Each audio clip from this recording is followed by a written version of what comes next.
Bilang bahagi ng patuloy na pagpapaigting ng ugnayan ng Philippine National Police sa komunidad, nagsagawa ang Masbate Police Provincial Office ng isang makabuluhang outreach activity na naghatid ng iba't ibang libreng serbisyo para sa mga residente. Tampok sa outreach activity ang masiglang pagtatanghal ng Masbate PPO Rodeo Caps Band na nagbigay ng kasiyahan at inspirasyon sa mga dumalo sa pamamagitan ng kanilang mga awitin. Samantala, nagkaloob naman ng libreng gupit ang mga tauhan ng First Provincial Mobile Force Company. Bilang bahagi rin ng programa, namahagi ang Masbate City Police Station ng libreng lugaw na nagsilbing simpleng handog ng pagmamalasakit at pagkalinga sa mga mamamayang nakiisa sa aktibidad.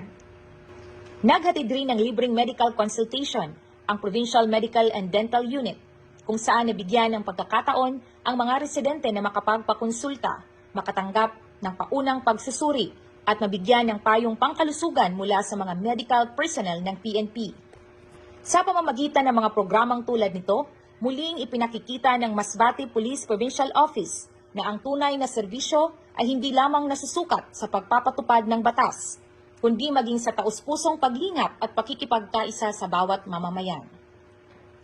Ako po si Patrolwoman Franzel May E. de Mesa, nag-uulat para sa Police News Network. At ito ang bagong PNP para sa bagong Pilipinas. Serbisyong mabilis, tapat at nararamdaman.